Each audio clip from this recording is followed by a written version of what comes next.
Pamiętacie może kawałek Piła Tango zespołu Strachy na Lachy z płyty o tym samym tytule wydanej w 2005 roku? W tekście odnajdujemy otóż wzmiankę o niejakim Bacy, który wyemigrował do Londynu, bo tutaj zacytujmy: lżej się tam halucynuje, nikt go tam nie śledzi. Oczywiście pominiemy poetycki rozbiór tekstu Krzysztofa Grabarza-Grabowskiego na detekcję podmiotów lirycznych oraz wyszukanych peryfraz i zajmiemy się na chwilę samym użytym w tym kontekście słowie halucynować. Otóż najprawdopodobniej oznacza ono wiedzenie dość wyluzowanego żywota na obczyźnie, w którym korzystanie z psychodelicznych używek i ganianie w samych majtach po Hammersmith and Fulham w poszukiwaniu tęczowych smoków uchodzi płazem, bo nie ma tam nikogo na tyle znajomego, by donieść mamusi, że nie byliśmy na nieszporach, co w rodzinnej miejscowości nie ujdzie uwadze czujnym, okiennym, sąsiedzkim radarom. Jednak termin halucynacja rozumiany jest w nauce nieco szerzej niż tylko polowanie na tęczowe smoki. To silny wskaźnik zaburzeń psychotycznych, w których występują cechy rzeczywistego postrzegania zmysłowego przy jednoczesnym braku zewnętrznych bodźców, które w niezaburzonym systemie są odpowiedzialne za reakcje zmysłów. Do tego osoba doświadczająca halucynacji ma silne przekonanie, że jej doświadczenia i doznania są absolutnie realne. Moglibyśmy zatem powiedzieć, że zarówno londyński golas na prochach, jak i osoba o zaburzeniach psychotycznych dostrzegają rzeczy, których nie ma. Widzą coś, co nie istnieje w obiektywnej, w rozumieniu postrzeganej przez bezstronnego obserwatora rzeczywistości. Jednak jak się okazuje, to nie jedyne zaburzenie o rysie halucynacyjnym, które stało się przedmiotem zainteresowania współczesnych badaczy. Bo istnieje jeszcze halucynacja odwrotna. Jak się okazuje, współcześnie jest to zjawisko coraz bardziej powszechne. Bo jednak, przyznajmy, polowanie na smoki to działalność raczej rzadka i incydentalna, natomiast halucynacji odwrotnej doświadczamy częściej niż nam się mogłoby wydawać. Czym jest to zjawisko? Otóż zgodnie z nazwą dokładną odwrotnością halucynacji, skoro w niej widzimy to, czego nie ma, to w halucynacji odwrotnej po prostu nie widzimy tego, co jest. I to w wielu obszarach naszej aktywności, doświadczanych sytuacjach, w relacjach z innymi, czy naszych interakcjach z przestrzenią, w której się znajdujemy. Pokażmy to na kilku krótkich przykładach. Oto Janek i Małgorzata siedzą razem w kawiarni i oddają się rozmowie. To znaczy, Małgorzata próbuje się przebić do świadomości Janka, który większość zdań zaczyna od zaimka ja. A kiedy rozmowa schodzi na temat, który jest z nim niezwiązany, szybko przywraca ją na właściwe dla siebie tory. To co tam u twojej babci? Pyta w końcu wesoło Janek, na co Gosia ze smutkiem odpowiada: przecież mówiłam ci, że zmarła 2 miesiące temu. Tylko że kiedy o tym opowiadałam, podziwiałeś swój nowy telefon. Sorry, teraz Jankowi przestaje być do śmiechu. Chyba jakoś niezbyt wyraźnie to powiedziałaś.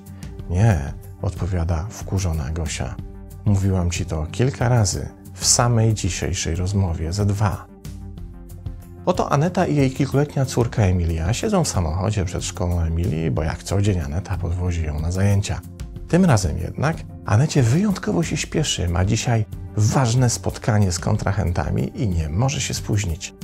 To trzymaj się, mówi do córki, ja muszę pędzić. Jak to pędzić? Emilia przeciera oczy ze zdumienia. Przecież dzisiaj jest ten dzień. Jaki dzień? Dopytuje już bardzo zniecierpliwiona Aneta. No dzisiaj mam ten występ w szkolnym teatrze, mówi Emilia już przez łzy. Przecież tyle razy obiecywałaś, że ze mną będziesz, żebym się nie bała wystąpić. Ludzka spotykamy w galerii handlowej, spaceruje dość nerwowo z telefonem ściskanym w ręku. Myśli nad rozmową z szefem, który nie jest zadowolony z wyników oddziału i grozi cięciami etatowymi oraz obniżeniem kwartalnej premii dla zespołu. W pewnym momencie przez megafony w galerii handlowej odzywa się głos wzywający właściciela samochodu zaparkowanego na parkingu przed galerią o jak najszybsze pojawienie się przy swoim aucie. Dopiero przy trzeciej zapowiedzi Lucek orientuje się, że chodzi o jego samochód. Biegnie więc na skąpany w słońcu parking. Tam zastaje grupę ochroniarzy otaczających jego samochód z rozbitą szybą. Co się stało? Pyta zdyszany Lucek, dobiegając do samochodu. Zostawił pan na ten upał w samochodzie psa. Jak można być taką okrutną kanalią? Nie wytrzymuje jeden z ochroniarzy. Dopiero teraz Lucek widzi, że przy samochodzie leży truchło psa przykryte folią. Nie zdążyliśmy go uratować, mówi ktoś do Lucka, ale Lucek już nie słucha. Przed oczami ma jedynie swojego 11-letniego syna, który tyle razy mówił, że Burek to jego jedyny i najlepszy przyjaciel. Zrobiło się ponuro, nieprzyjemnie i strasznie? Takie właśnie ponure, nieprzyjemne i straszne są wnioski z badań nad efektem halucynacji odwrotnej przeprowadzonych przez zespół doktora Williama Van Gordona z brytyjskiego Uniwersytetu w Derby w 2019 roku.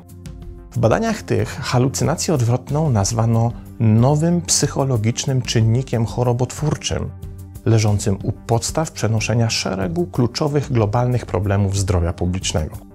Uznaje się ją za odpowiedzialną za, tu cytuję, odgrywanie aktywnej roli w stopniowym przenoszeniu chorób tradycyjnie uważanych za niezakaźne, takich jak problemy ze zdrowiem psychicznym, otyłość i uzależnienia od mediów społecznościowych. Halucynacje odwrotne powodują, że ludzie poddają się błądzeniu umysłu, które zniekształca postrzeganie tego, co dzieje się w chwili obecnej, zwiększając podatność na urazy, powodując dysfunkcje relacyjne i kłopoty z pamięcią krótkotrwałą. Doświadczamy ich w tych wszystkich sytuacjach, w których nasz umysł jest na tyle pochłonięty myślami dedykowanymi czemuś, co znajduje się poza naszą obecną przestrzenią i kontekstem aktywności, że jednocześnie tracimy zdolność do samoświadomości na 3 poziomach. Świadomości sytuacyjnej, odpowiedzialnej za prawidłowe rozumienie kontekstu sytuacyjnego, w którym w danej chwili się znajdujemy. Świadomości introspektywnej, która odpowiada za naszą zdolność do doświadczania wrażeń wewnętrznych, w tym kontroli nad systemem emocjonalnym oraz strumieniem myśli. I w końcu świadomości egzystencjalnej, odpowiedzialnej za zdolność do doświadczania własnego istnienia w ramach określonego kontekstu zewnętrznego. Ta utrata świadomości zaś jest rozpatrywana z perspektywy granicy wyrządzania krzywdy sobie lub komuś innemu. Na przykład, kiedy przechodzimy przez ulicę, wgapieni w telefon komórkowy i pochłonięci treściami, które w ten sposób absorbujemy, możemy mieć szczęście i nie wpaść pod koła samochodu.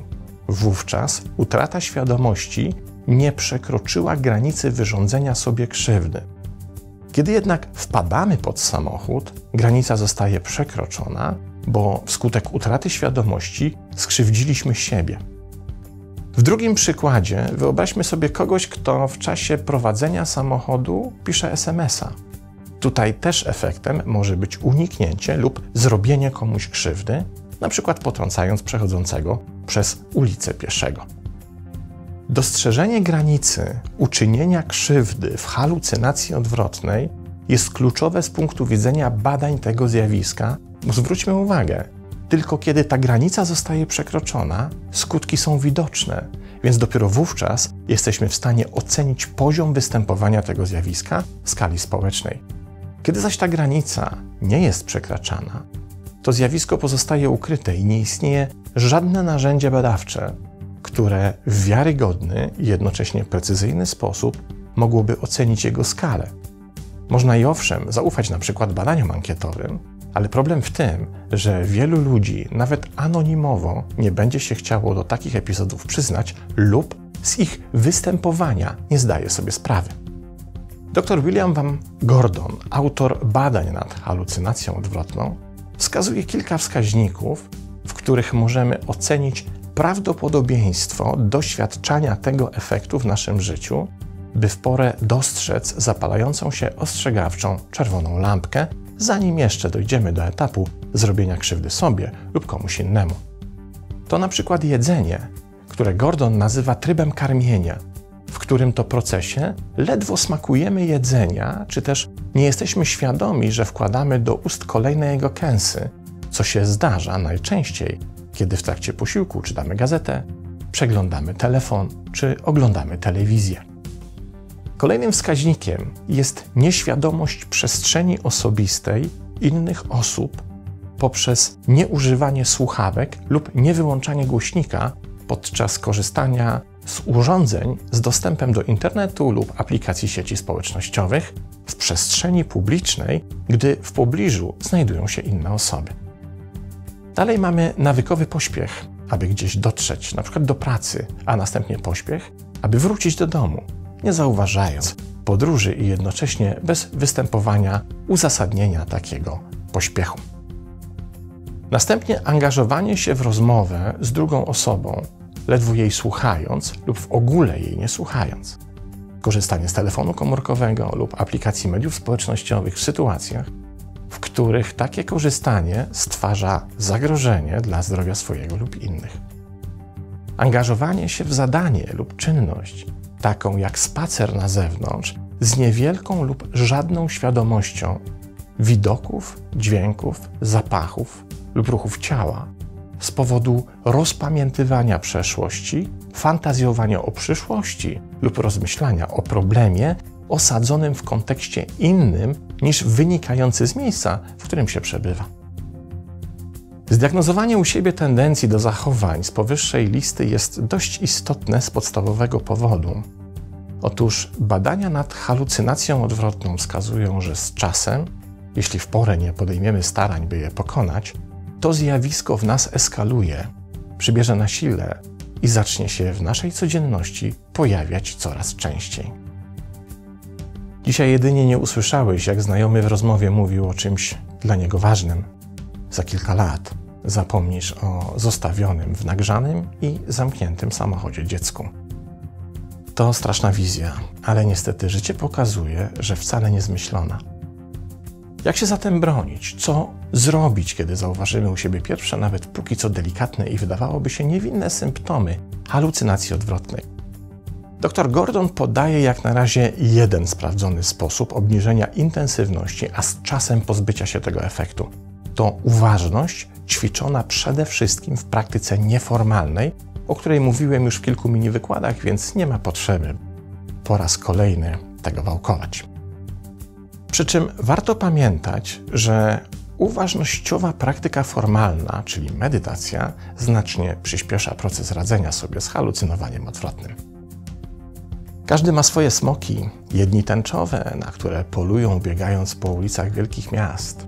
Inni, i tych jest najwięcej, również muszą się zmierzyć ze smokiem, tyle że akurat w przypadku halucynacji odwrotnej to smok, którego hodujemy we własnej głowie i na własne życzenie. Przystępując zaś z nim do walki, zanim ubierzemy się w zbroję i dobędziemy miecza, warto pamiętać, że im mniejszy, jeszcze niewyrośnięty jest nasz przeciwnik, tym łatwiej nam go pokonać. Pozdrawiam.